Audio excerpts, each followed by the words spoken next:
എല്ലാവർക്കും കേളി മീഡിയയിലേക്ക് സ്വാഗതം. എൻ്റെ ചാനൽ ആദ്യമായിട്ട് കാണുകയാണെങ്കിൽ സബ്സ്ക്രൈബ് ചെയ്യുക, സപ്പോർട്ട് ചെയ്യുക. നിങ്ങളുടെ വിലയേറിയ അഭിപ്രായങ്ങൾ കമൻറ്റായി രേഖപ്പെടുത്തുക. അപ്പോൾ നമ്മുടെ കുടുംബശ്രീ സൈറത സീരിയലിൻ്റെ എപ്പിസോഡിലേക്ക് പോയാലോ? അപ്പോൾ എപ്പിസോഡ് ഇന്ന് എല്ലാവരും കണ്ടു എന്ന് വിശ്വസിക്കുന്നു. ഇന്നത്തെ എപ്പിസോഡിൽ നമ്മുടെ സത്യഭാമയും രാഘവൻ നായരും വൃദ്ധസ്ഥാനത്തിൽ ചെല്ലുന്നതും അപ്പോൾ അവിടുത്തെ പ്രസിഡന്റ് പറയുന്നു, ഇവിടെ പറ്റില്ല, മക്കളുള്ള അച്ഛനും അമ്മയും ഇവിടെ താമസിപ്പിക്കാൻ പറ്റത്തില്ലെന്നും പറഞ്ഞ് പൈസ തിരിച്ചു കൊടുത്തു വിടുകയാണ്.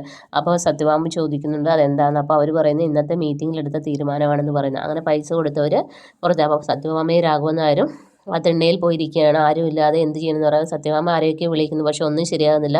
അപ്പോൾ രാഘവൻ നായർ പറയുന്നുണ്ട് എനിക്ക് തീരെ വയ്യ സത്യഭാമയെ, എന്തെങ്കിലും പെട്ടെന്ന് ചെയ്യണം എന്നൊക്കെ പറയുന്നു. അങ്ങനെ സത്യഭാമയെ ഉപദേശിക്കുകയൊക്കെ ചെയ്യുന്നു.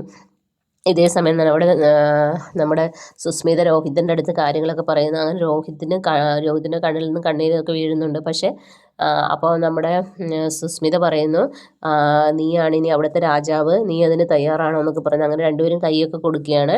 അതിനുശേഷം നമ്മുടെ വിഷ്ണു രോഹിത്തിൻ്റെ അടുത്ത് ചെല്ലുന്ന അടിയുണ്ടാക്കുന്നു. അങ്ങനെയാണ് ഇന്നത്തെ എപ്പിസോഡ് പോകുന്നത്. നാളത്തെ എപ്പിസോഡിലാണെങ്കിൽ നമ്മുടെ രാഘവൻ നായർ വീണ്ടും വീണ്ടും പറയുന്നുണ്ട് നമ്മുടെ മകനെ വിളിക്കുന്നത്. അങ്ങനെ ഗതിയില്ലാതെ ഒരു പരഗതിയില്ലാതായപ്പോൾ നമ്മുടെ സത്യഭാമ മകനെ വിളിക്കുകയാണ്. അപ്പം മകനെ വിളിക്കുമ്പോൾ രാഘവൻ നായർ പൊട്ടിക്കരയാണ്. ഇങ്ങനെ ഞങ്ങളിവിടെ ഇങ്ങനെ ഇരിക്കുകയാണെന്ന് പറയുന്നു. അങ്ങനെ വിഷ്ണു വരികയാണ്. വിഷ്ണു വന്ന് അവരോട് ഓരോന്നൊക്കെ പറയാം. അപ്പോൾ സത്യഭാമ എന്നാലും വിട്ടുകൊടുക്കുന്നൊന്നുമില്ല. സത്യഭാമ ഇത് ചെയ്യുന്നത്. അപ്പോൾ പറയുന്നത് അമ്മ കൂടുതലൊന്നും പറയണ്ട, എൻ്റെ കൂടെ വരാൻ പറയുന്നു. അങ്ങനെ വിഷ്ണു അവരെ കൂട്ടിക്കൊണ്ട് പോവുകയാണ്.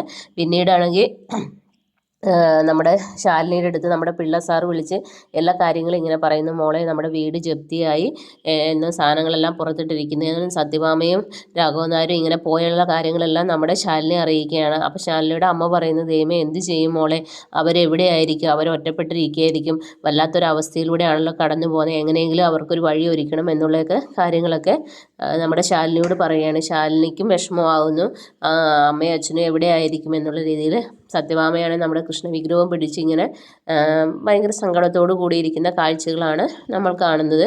അപ്പം അങ്ങനെ വിഷ്ണു അവരുടെ അടുത്ത് വന്ന് അവരെ ആശ്വസിപ്പിക്കുകയും കൂടെ കൂട്ടുകയൊക്കെ ചെയ്യുന്ന എപ്പിസോഡുകളാണ് നെക്സ്റ്റ് എപ്പിസോഡ്. അപ്പോൾ എല്ലാം നെക്സ്റ്റ്